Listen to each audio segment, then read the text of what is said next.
Bonsoir à toutes et à tous, en direct du festival Effestar à Montpellier, où eh bien, nous allons commencer la quotidienne en direct, comme je vous disais, il y a quelques instants. Alors pour commencer, on va parler de pas mal d'événements qui se passent sur le festival, des animations, des spectacles, des films en projection évidemment, et puis des invités. Et tout de suite, je vais accueillir sur le plateau Charles Chorin. Je vais vous dire un petit mot sur lui juste après. Mais pour vous le présenter, la régie va vous lancer tout de suite une vidéo de sa société, Sneg. Il nous en dira plus tout à l'heure.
De retour sur le plateau, donc on vient de visionner des images de toute la production de la société de Charles qui s'appelle Deneg, si je ne me trompe pas.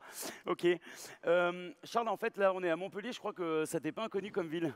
Oui, absolument. J'ai fait mes études à Montpellier entre 2004 et 2007. D'accord. À l'école de Artefix. Ok, Artefix de Montpellier, effectivement. Et aujourd'hui, je crois que tu es superviseur sur des séries Netflix. Absolument. Je suis donc superviseur 3D à Londres, dans la société Deneg, où nous travaillons à la fois sur des films de la télé, de la TV et de feature animation. Et en ce moment, je suis superviseur sur une série télé Netflix qui est Dark Crystal. Dark Crystal, ok. Je crois qu'avant, tu avais travaillé sur des séries qui sont connues quand même, du grand public. Il y a eu Black Mirror, quelques épisodes.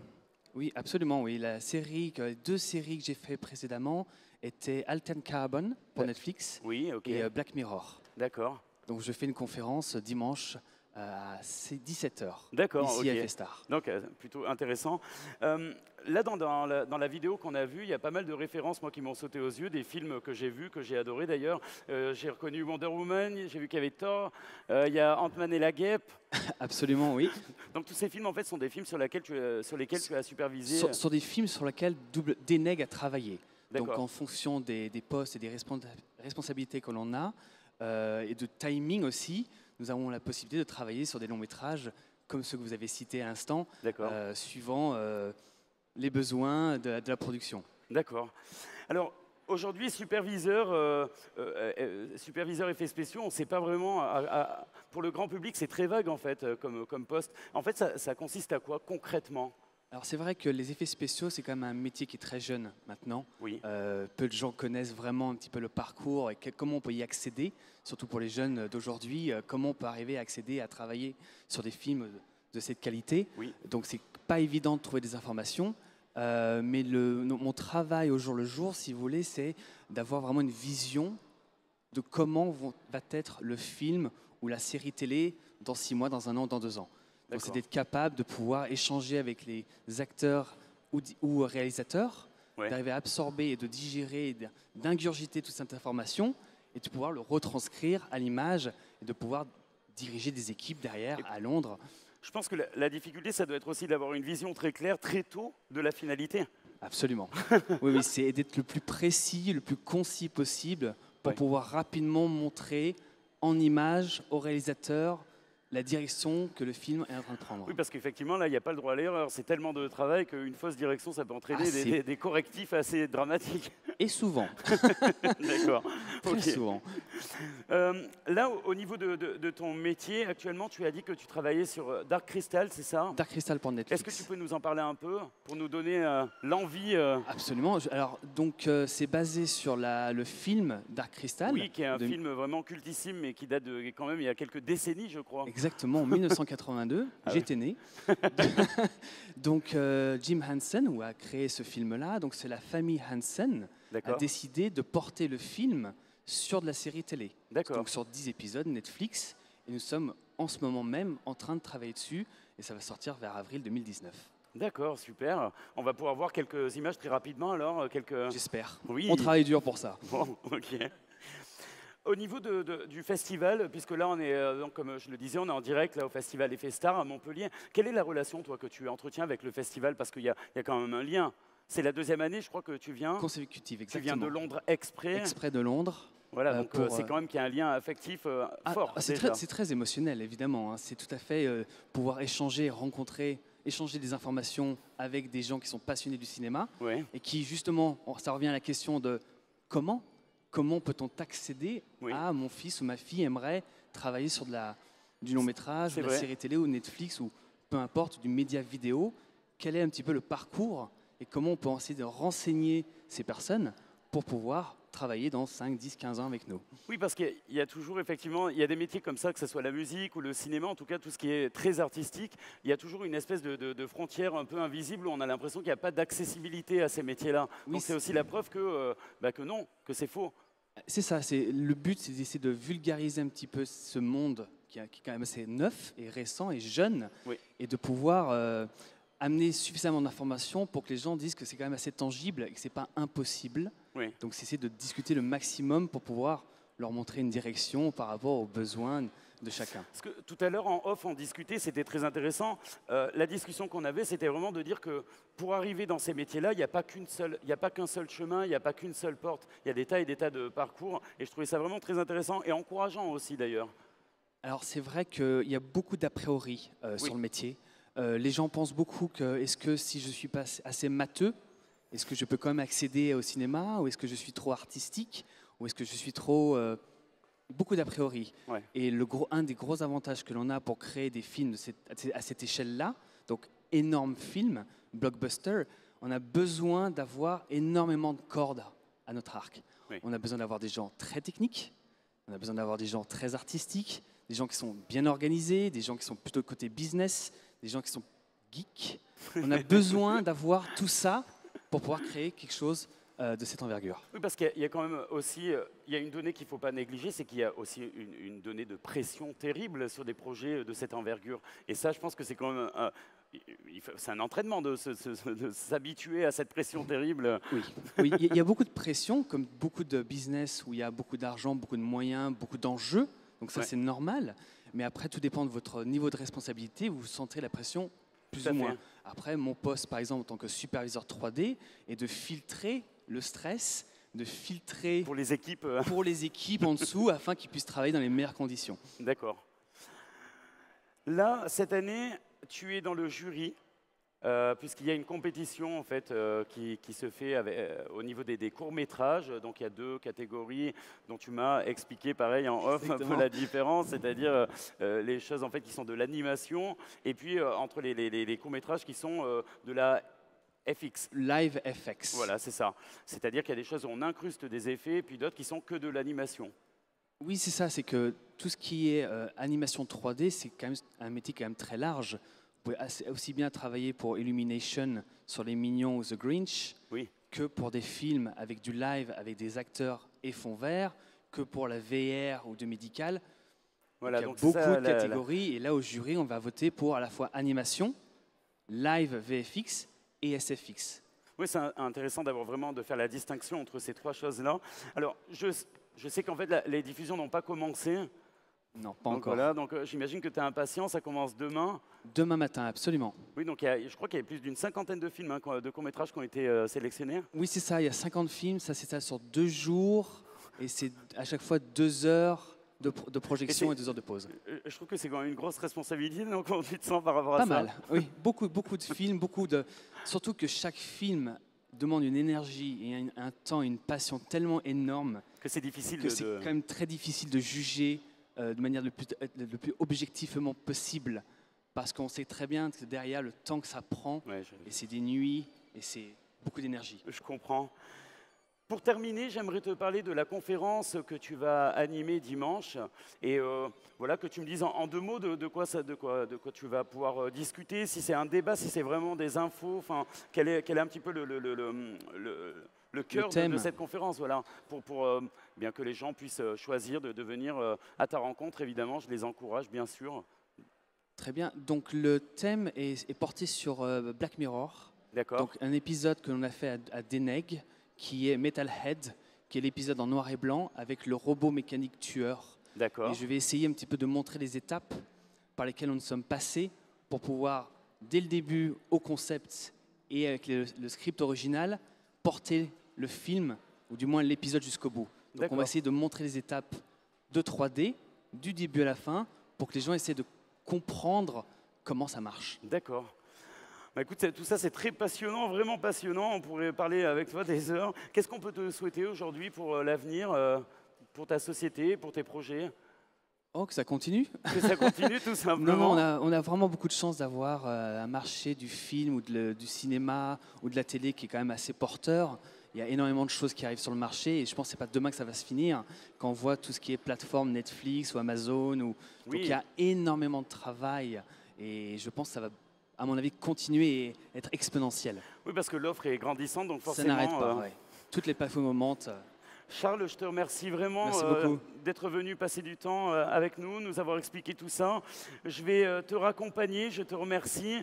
Et puis, petit jingle pour annoncer la venue de Rachid Tizi et peut-être même les visuels de tous les films qui seront en compétition. Merci beaucoup de ta venue, en tout cas, Charles. Merci. Et puis tout de suite, petit jingle et Rachid Tizi qui me rejoint. On va le présenter dans un instant.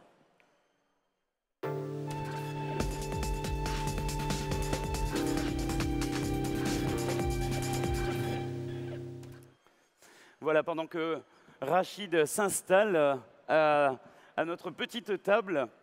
Alors Rachid, Vous êtes un sacré personnage que j'ai eu plaisir à rencontrer, avec qui j'ai pu beaucoup discuter en off et c'était très enrichissant. Merci, Je merci. ne vous cache pas que je suis très heureux de vous avoir ce soir.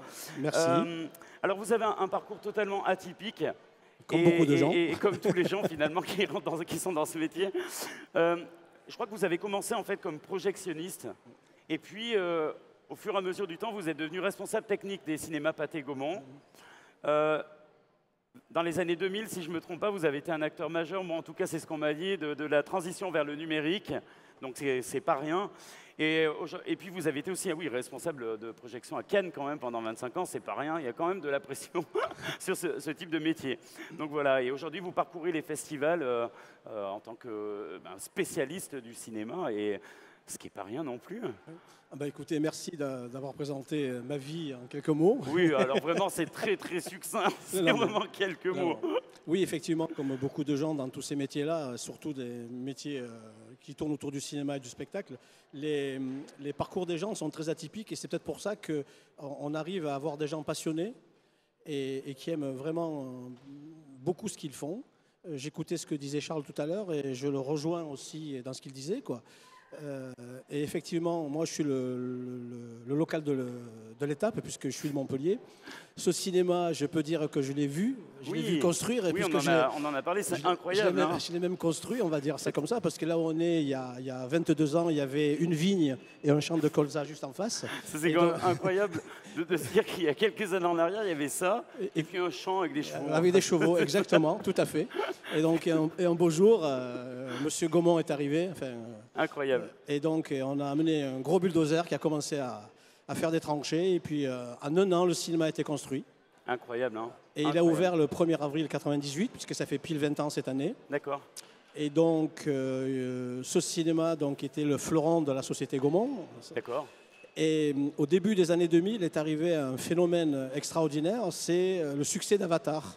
Oui. D'accord. Et le succès d'Avatar, ça a plongé la France du cinéma dans des affres pas possibles, parce qu'on s'est dit qu'il fallait absolument laisser de côté le vieux monde. Le vieux monde, c'est celui de la pellicule. On est à la ramasse, quoi. Non, c'est même pas ça. C'était comme ça. C'est comme la typographie, comme la photo. Oui, oui. Donc on est dans une démarche tout à fait cohérente par rapport à l'industrie. Et donc, j'ai eu la chance de faire partie de l'équipe qui a été appelée à Paris chez Gaumont. Et on nous a dit, on était 5, vous asseyez autour d'une table et vous imaginez le cinéma dans 10 ans, dans 20 ans, dans 30 ans. Laissez-vous aller.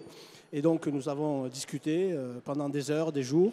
Et donc, on a présenté un projet à notre direction qui a été accepté. Et donc, dans les 2 ans qui ont suivi, on a retiré tous les projecteurs pellicules qui étaient ici dans toutes les salles.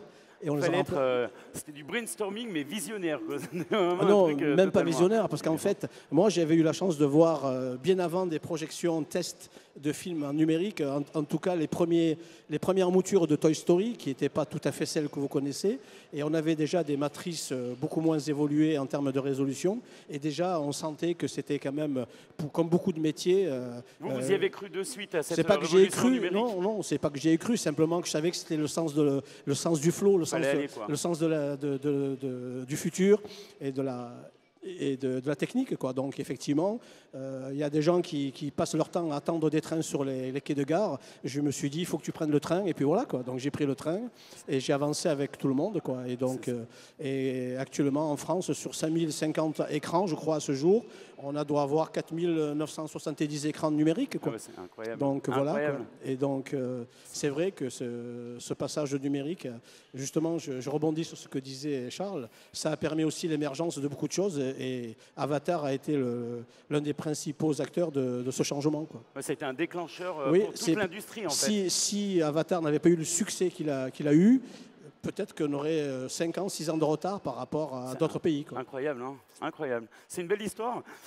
Aujourd'hui, qu'est-ce que c'est vraiment ton métier, Rachid? Moi, actuellement, je travaille très très peu pour Gaumont, mais je travaille beaucoup pour des festivals. En tout cas, je suis toujours sur des gros festivals, des petits festivals, des festivals moyens en France, à l'étranger. Et mon boulot, ça consiste à babysitter, comment dire, à évacuer le stress des équipes de films qui viennent proposer leurs films. Écoute, c'est parfait. Oui, mais c'est pour ça que... On va organiser une rencontre un peu... Non, imaginez une équipe de films qui vient présenter son film dans un festival. c'est une projection unique, et de cette projection unique va dépendre beaucoup de choses. L'accueil du public, l'accueil de la presse, Ouais, bien sûr. et donc il y a le chef opérateur, l'ingénieur du son, le décorateur, le réalisateur. Lui, il veut même pas nous parler parce qu'il a peur. Il nous dit, est-ce que vraiment tu crois c'est bien, Rachid, tu penses que c'est bien? Et j'ai dit, techniquement c'est bien, le reste, je peux pas t'assurer que le public va recevoir le film. Et donc mon boulot, c'est je babysitte l'équipe et je leur dis, techniquement, l'équipe est au point, la colorimétrie est OK, il n'y a pas de dérive, le son est OK, il n'y a pas de dérive. Donc maintenant, il n'y a plus qu'à, quoi. Donc effectivement... C'est très intéressant d'entendre ça parce que souvent, effectivement, le succès d'un film, il est ramené à son réalisateur et à ses acteurs, très clairement.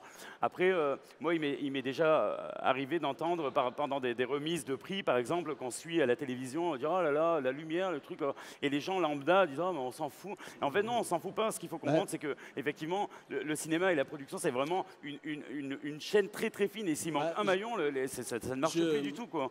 Donc c'est vrai que c'est un peu cruel quand même aussi. Je vais vous raconter une petite anecdote très rapide. Il y a 2 ans, dans un festival, donc à l'Alpe d'Huez, il y avait la projection d'un film qui s'appelait L'Ascension. Oui, bien sûr. Vous vous rappelez de ce film? Oui, c'est un film de Ludovic Bernard. C'est ça, tout à fait, bravo.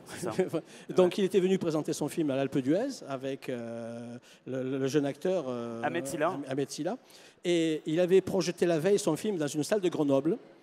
Et ça, je l'ai su après. Donc, à la fin de la projection, il est venu me voir. Le réalisateur m'a dit, mais c'est la première fois que je vois mon film, puisque son film se passe, donc, censément se passer sur l'Everest, on est d'accord? Oui, Et il m'a dit, c'est la première fois que je vois la neige aussi blanche dans une projection. Et donc, c'est là que je lui ai expliqué qu'en fait, c'est très important. Si on ne respecte pas la colorimétrie, la quantité de lumière à l'écran, la pression acoustique dans chaque voix, eh bien, je suis désolé, le film qu'il a, eh ben, c'est pas ce qu'il a voulu. Oui, c'est-à-dire que c'est là où vraiment on voit que le progrès, la science vient au secours de l'artistique pour lui rendre vraiment exactement ce qui a été imaginé à la base, quoi. Moi, ce que je dis, moi, je suis un passeur d'images, c'est-à-dire que je suis là pour répliquer à l'identique ce qu'a imaginé le réalisateur et son équipe. C'est tout. Donc voilà, je lui dois ceci à minima. Et sinon, je veux dire, j'ai mal fait mon boulot, quoi. Et c'est plutôt super intéressant. Juste pour terminer, tu es membre du jury, toi également, pour les courts-métrages. Eh oui. Comme j'en parlais avec Charles, bon, il y a une 50aine de courts-métrages, voire un peu plus, qui ont été sélectionnés. Vous ne les avez pas encore vus? Ben, on le verra avec le public, apparemment. Voilà. Et qu'est-ce que ça fait d'être jury? C'est une pression ou bien c'est plutôt un plaisir ou... C'est plutôt un plaisir. Parce que comme disait Charles, effectivement, ça représente énormément de travail. Donc, responsabilité. Une responsabilité, oui, voilà. Tout à fait, c'est du plaisir et surtout une responsabilité parce que moi, je sais très bien ce que coûte d'enfanter un film. Pour moi, c'est un vrai enfantement, quoi. Dans le sens où, je veux dire, il faut se sortir de beaucoup de choses. Charles parlait de nuits passées à travailler. Donc, je sais, même un court-métrage, c'est énormément d'investissement personnel. Ah oui, oui, vraiment. On prend sur sa vie de famille, on prend sur sa vie sociale. Et donc, je sais ce que ça coûte. Et effectivement, faire des choix, ça veut dire aussi éliminer des choses, quoi. Et donc, effectivement, c'est une vraie responsabilité, quoi. Oui. On va se dire que comme il y a déjà eu une présélection, ça veut dire qu'il y a quand même 50 films déjà qui ont l'honneur d'être diffusés parce que ça veut dire qu'ils déjà ils ont été distingués. Donc, faut pas que ça soit un crève-cœur non plus. Oui, mais c'est pas nous qui avons fait la présélection. Il faut pas que tu repartes en larmes, tu vois. Non, ça nous embêterait vraiment. Je ne crois pas. Merci beaucoup, vraiment, pour ce moment un peu à part, pour ce parcours totalement atypique mais très intéressant. Merci Rachid de nous avoir accordé de ton temps. Nous, on va continuer la quotidienne avec une chronique qui s'appelle La Virgule, petit jingle, et Marie-Cécile, cette beauté, ce fauve avec la crinière qui va nous rejoindre.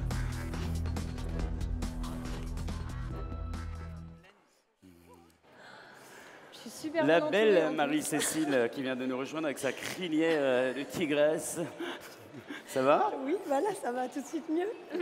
Bonsoir à tous. Merci beaucoup, Mika, de me remplacer ce soir. En tout cas, c'est super top. Aucun problème. Alors oui, en effet, moi, je vous parle ce soir des films qu'on va voir. Voilà, les joies du direct. Je le rappelle, on est en direct, c'est ça qui est génial. On est en direct. Voilà, donc ce soir, nous avons le plaisir d'accueillir l'équipe du film Sauver ou périr. Voilà, donc Frédéric Tellier, le réalisateur, mais aussi, ça y est, Pierre Ninet, l'acteur principal. Oui, Pierre Ninet, quoi. Pierre Ninet, donc, forcément. Frédéric Tellier qui a réalisé comme premier film SK1, film cinéma, donc SK1. Oui. et Pierre Ninet de la Comédie Française, qui a 29 ans, et petite anecdote, qui, quand il est rentré à la Comédie Française, était le plus jeune pensionnaire de la Comédie Française, il n'avait que 21 ans. Il a 18 films à son actif, il a fait un peu de doublage, beaucoup de théâtre. Il a été nominé aux Oscars au César en 2012 et 2013 et reçoit la consécration en 2015 avec le film de Jalil Lesper, Yves Saint-Laurent. Superbe film. Superbe film, je crois que c'est un de tes, préférés. J'adore ce film, il est magnifique. Avant de vous passer la bande-annonce, Sauver ou périr est un film donc, sur les sapeurs-pompiers de Paris. Pierre Ninet y incarne Franck, qui est lui sapeur-pompier depuis 18 ans. C'est tiré d'une histoire vraie. Il se sacrifie pour sauver ses hommes lors d'une intervention et perd son visage. Il va devoir apprendre à se reconstruire et, à son tour, être aidé. Pierre Ninet réalise ici une prestation d'une grande émotion.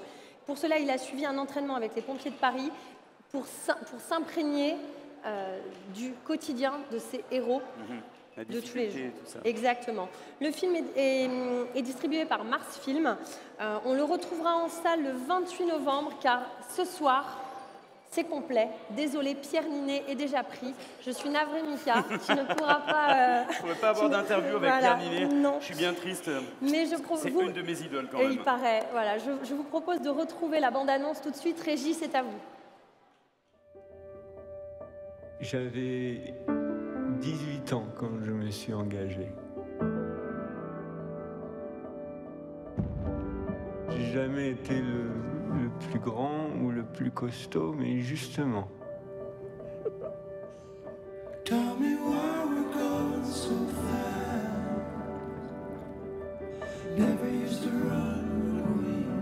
J'aimais l'idée que ce métier puisse me rendre fort. Invincible d'une certaine manière.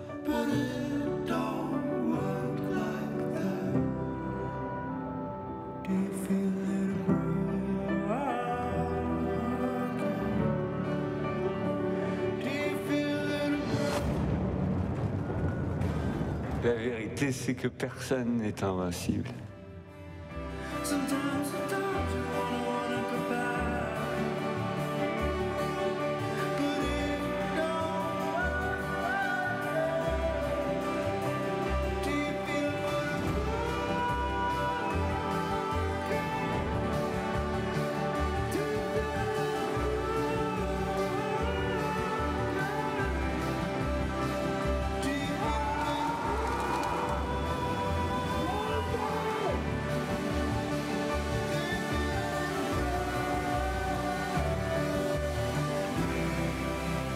J'ai sauvé et j'ai péri.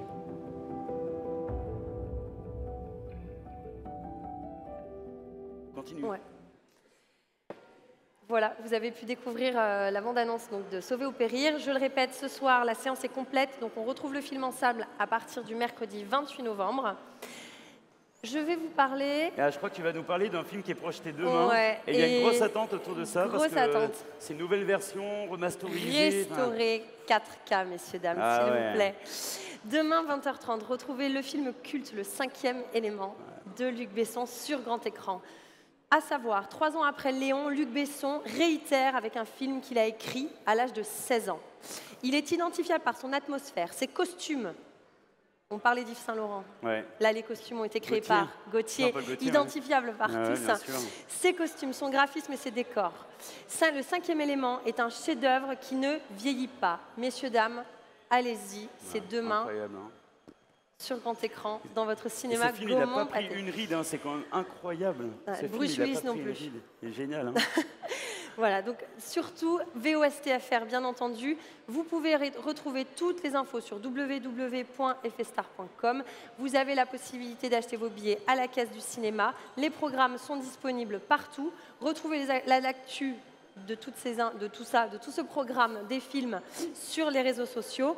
Je vous rappelle aussi la séance, la conférence sur les métiers de la 3D qui est animée par Alain Gaston-Rémy et Bruno Lazzarini de l'école e-Art Shop de Montpellier. L'entrée est libre et c'est à 16h au cinéma Gaumont.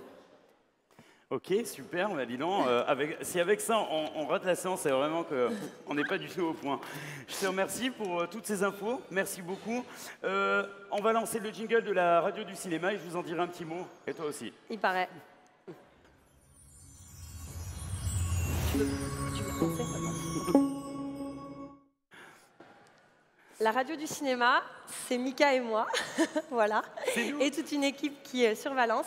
La radio du cinéma, c'est une web radio sur laquelle on passe des musiques de cinéma. Ouais, tout à Donc fait. c'est 100% musique et réplique cinéma. On a intégré les séries il n'y a pas longtemps. Quelques podcasts. Quelques podcasts, des festivals. Vous pouvez notamment retrouver tous les podcasts des Festars sur notre site internet radioducinéma.com. J'ai fait un micmac entre radio et cinéma et Festars. Voilà. On peut être écouté sur Deezer. Oui, tout à fait. On a une petite application qui se télécharge sur vos smartphones. On est à la pointe de la technologie quand même, exactement. Et on peut même retrouver le player directement sur Facebook. Vrai. Oui. Toutes les infos, toutes les actus sont sur notre page Facebook Radio du Cinéma, ainsi que sur notre page Instagram. Voilà, merci j'en ai beaucoup, fini. Marie-Cécile. Merci à vous. Et puis nous, on va continuer tout de suite avec une nouvelle chronique, Le Point Quotidien avec Manuel. Petit jingle de la régie, Le Point Quotidien.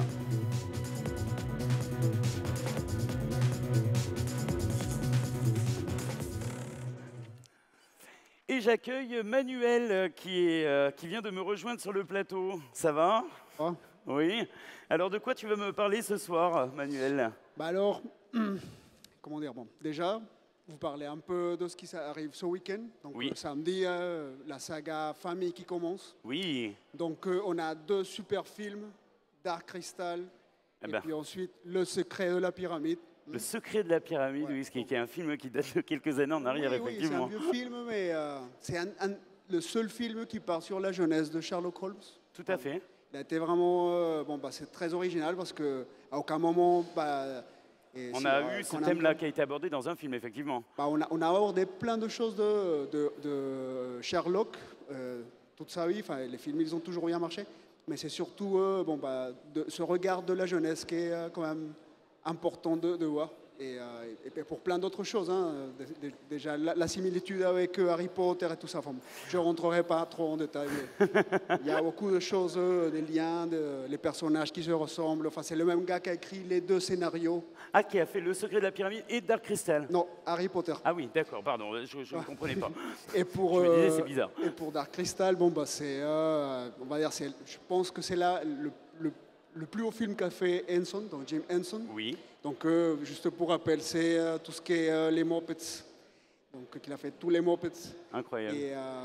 Et donc, c'est un projet qu'il tenait à cœur depuis très longtemps et il a finalement réussi à faire comme il voulait le faire, malgré la complexité et le prix que ça a coûté. Oui, parce que tous ces films-là, c'est très cher. comme l'Histoire sans fin et tout ça, c'est des films qui ont coûté vraiment extrêmement cher, surtout à l'époque où les effets spéciaux étaient moins accessibles que maintenant, justement. Tout à fait. Ils demandaient pas mal de choses. Et puis autre chose, c'est pour ce soir, donc le cycle sci-fi qui continue.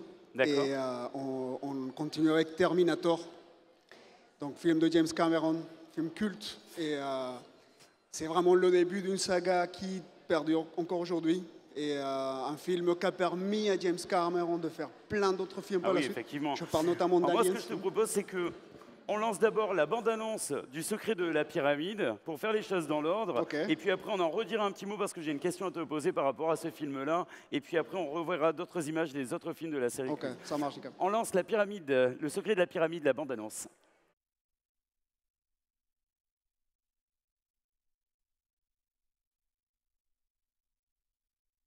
Comment vous appelez-vous? Holmes.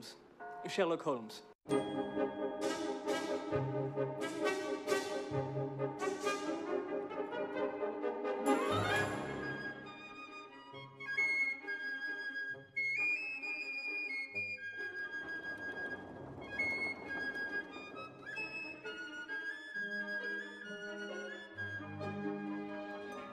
Bentley Bobster, Duncan Nesbitt, Rupert Waxater.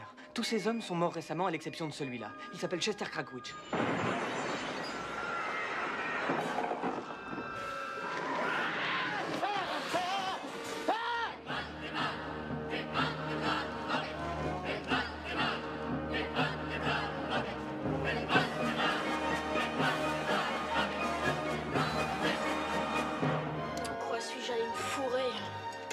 l'aventure de votre vie, Watson.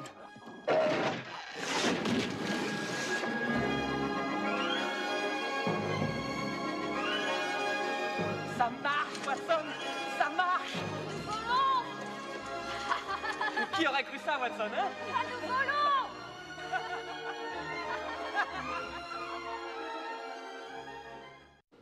Ouais, c'est génial de revoir ça. Moi, ça me fait penser aussi à d'autres films, un peu comme les Goonies. Ou, Ouais, tout à fait, tu vois, ouais. ces films d'aventure comme ça, quand on était petit, qui nous faisaient rêver. Et un peu peur aussi, hein, parce que je n'étais pas vraiment un grand aventurier dans l'âme, peut-être. Donc, oui, oui, ça fait plaisir. Tu me parlais tout à l'heure de Dark Crystal. Et bah, justement, c'est marrant parce qu'avec Charles Chorin, qui était là sur le plateau tout à l'heure, eh bien, Netflix est en train de faire un reboot sur lequel lui il travaille. Ah ouais. Donc il va être une série et qui va ressortir. Donc c'est quand même, Dark il y a Crystal des qui hasards ressort. quand même, tu vois, qui sont incroyables. Justement, moi ce que je voulais qu'on propose, c'est qu'on en a parlé, mais on n'a pas vu d'image, c'est qu'on lance en régie la bande-annonce de Dark Crystal pour qu'on se remémore un petit peu de quoi il s'agissait.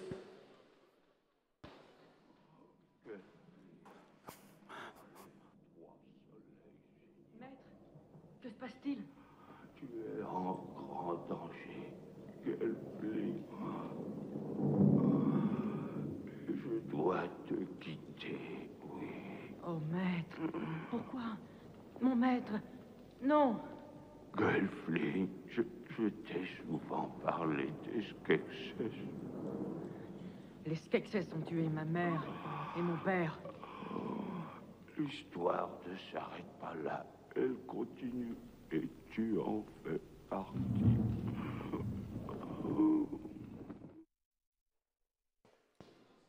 Et voilà, nous sommes de retour sur le plateau en direct, toujours donc à FS Star de Montpellier. On vient de voir la bande-annonce de Dark Crystal. Et je ne sais pas, tu as encore un mot à nous dire ou...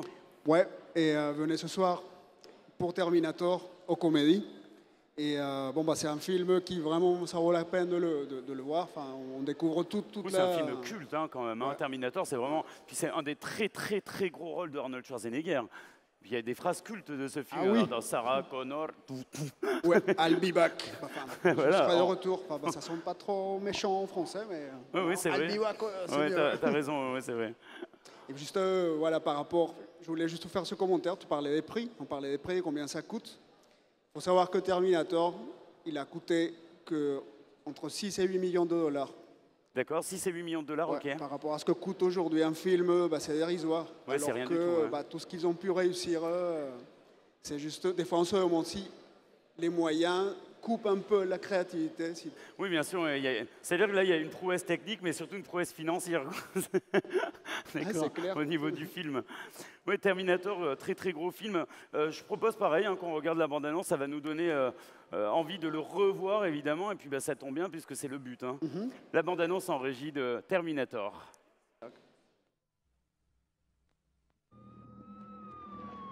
Dans cette ville, dans l'ombre propice de la nuit, quelqu'un est à la recherche de Sarah Connor. Sarah Connor? Oui. Sarah Connor, âgée de 35 ans, a été sauvagement exécutée chez elle. T'es morte, chérie? Qu'est-ce que c'est? Ah, un deuxième cadavre. Sarah Louise Connor. Pas possible. Nous vous donnerons d'autres détails sur ces meurtres dans notre prochain journal. Elle ne le sait pas encore, mais c'est elle qu'il veut tuer. Tu as pu joindre la suivante de la nuit? Non, elle est toujours sur répondeur. Mais qu'est-ce que tu fous, bon sang? J'ai peur, j'ai besoin de toi. Il y a un homme qui n'arrête pas de me suivre. Personne ne pourra la sauver. Sauf... Je vais vous sauver. Ma mission est de vous protéger. Vous êtes programmé pour extermination.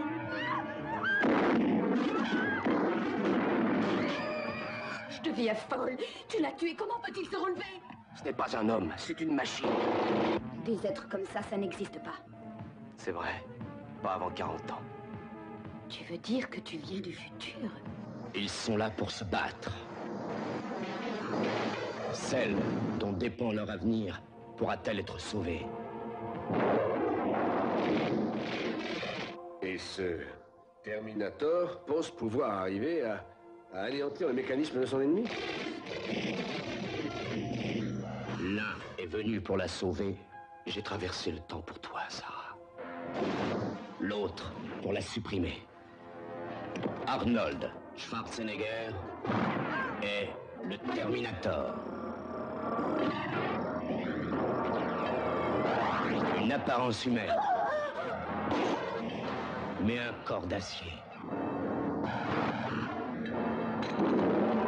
Invulnérable. Il n'est programmé que pour tuer. Tu peux l'empêcher? Je ne sais pas. Sarah Connor est l'enjeu d'une bataille de titans. Elle est l'élu du futur.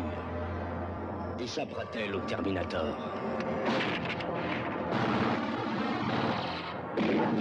Un film autre que ceux que vous avez vus jusqu'à présent. Arnold Schwarzenegger est le Terminator.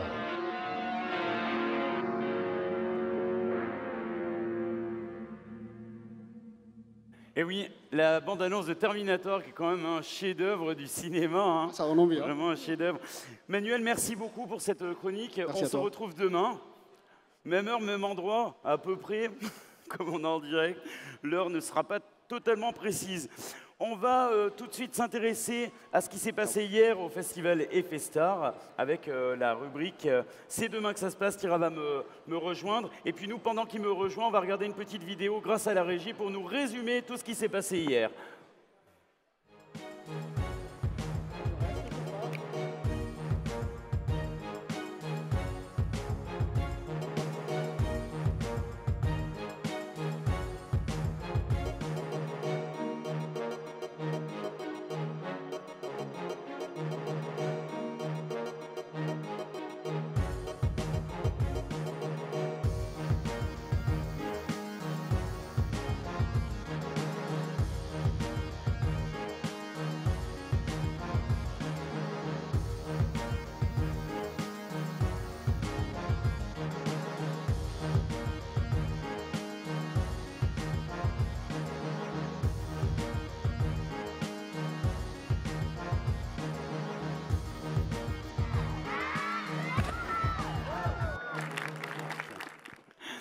De retour sur le plateau avec Tira, avec le petit jingle. C'est demain que ça se passe. Hein.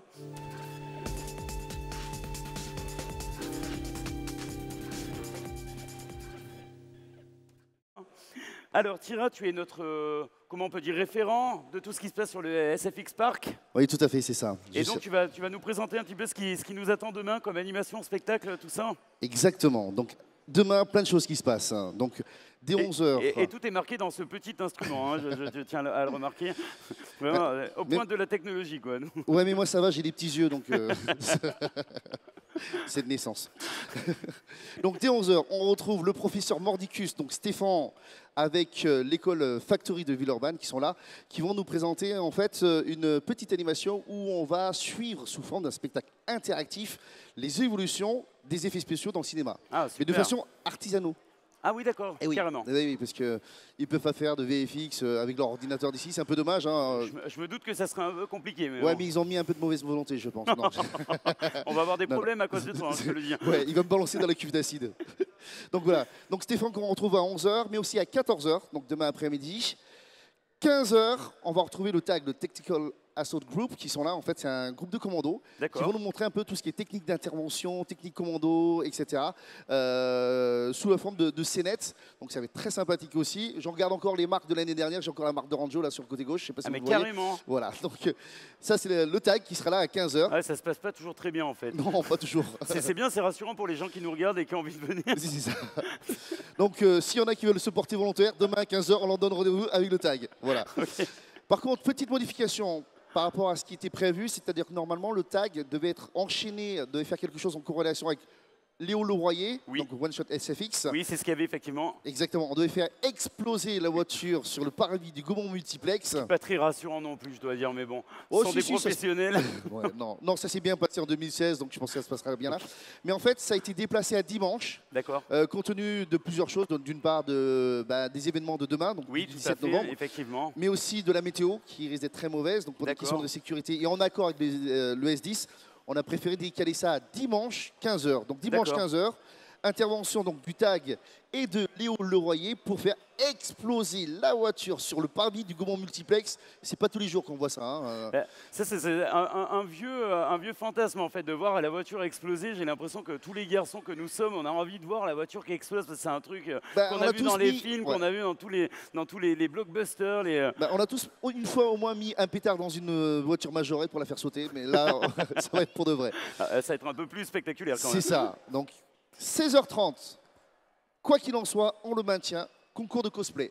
Super. C'est-à-dire que même s'il pleut, le concours de cosplay se fera à l'intérieur et non pas à l'extérieur. Donc on maintient le concours de cosplay pour que ce soit quand même sympathique, convivial. Par contre, pensez bien au blocage. Donc, venez un peu plus tôt que 16h30. Hein. Oui. Surtout les participants du concours cosplay. Oui. Pensez à venir un petit peu avant pour valider votre inscription et votre participation au concours de cosplay. Il faut prendre en compte cette information un petit peu de dernière minute, on va dire. C'est ça. Qui est difficile à gérer malgré tout. Ouais. 19h, on retrouve le docteur Mordicus, donc Stéphane avec Factory, qui vont encore nous conter les histoires des effets spéciaux. Donc voilà pour demain, bien sûr, sans oublier tout ce qui se passe à l'intérieur oui, bien sûr, du SFX Park. Donc nous avons notamment Romain Oulès, qu'on a eu hier sur le plateau, maquilleur FX, donc tout ce qui est visage brûlé, tout ce qui est scarification, les zombies, mais chacun son délire. Il dort avec des choses le soir, c'est pas très c'est sympa. Hein. Voilà.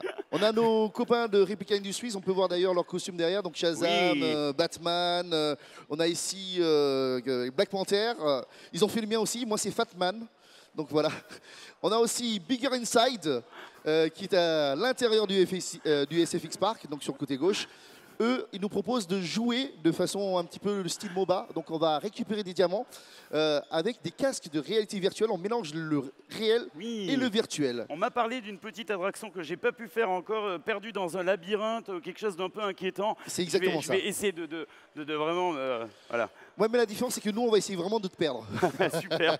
J'ai hâte qu'on me perde dans le labyrinthe. De l'autre côté de Bigger Inside, on va avoir Inside Up qui est là. En fait, c'est quelqu'un une société qui va vous mettre la tête sans dessus-dessous. D'accord. C'est une attraction virtuelle. De loin, je ne l'ai pas fait, mais j'ai vu les gens tourner. C'est ça. C'est une espèce de centrifugeuse avec un casque de réalité augmentée. Centrifugeuse. C'est ça. Mais comment veux-tu que les gens y aillent? Si tu dis que c'est une centrifugeuse. Mais non, mais ça se passe bien. C'est comme dans Taxi, en fait, quand ça s'arrête, il y a le sachet pour ça va être sympa, j'ai hâte de voir ça. Alors ça, j'ai pas vu encore, mais je suis très client. Voilà. Juste en face d'Inside Up, on va avoir l'atelier d'Ivy. Oui, c'est très beau, très beau. Effectivement, j'encourage vraiment les gens à aller voir ce travail phénoménal. On va voir aussi les Flammes Noires, l'atelier des Flammes Noires qu'on a eu tout à l'heure en workshop cet après-midi, qui travaille aussi le cuir et qui recycle aussi tous les vieux éléments pour les transformer. On a notamment de vieux pistoleros qui deviennent des pistolets un peu plus steampunk, un peu plus futuristes. Oui, voilà, steampunk, c'est vraiment super beau. Exactement. Hein, très chouette.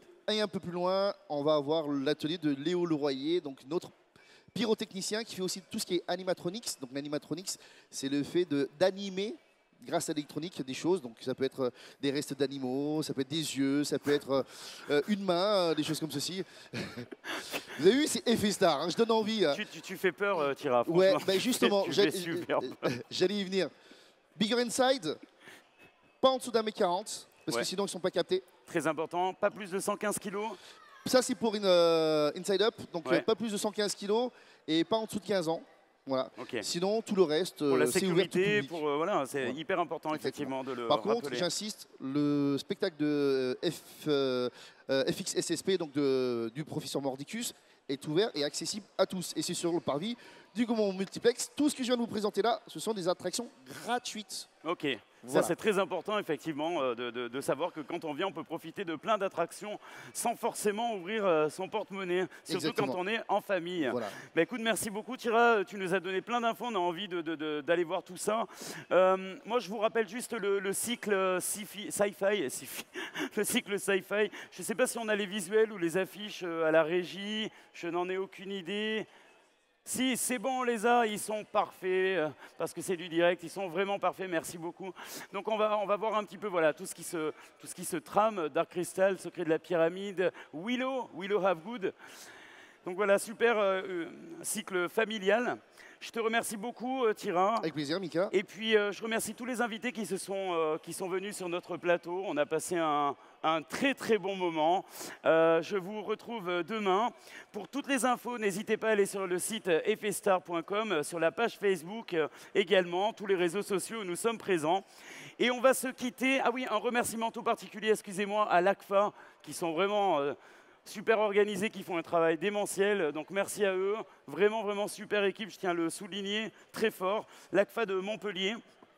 Et pour terminer, on va se quitter avec la bande-annonce du 5e élément qui sera diffusée samedi soir, ici même dans sa version remasterisée, à 20h30, Multiplex Gaumont de Montpellier. Belle soirée à tous et à demain. Merci beaucoup de nous avoir suivis sur La Quotidienne.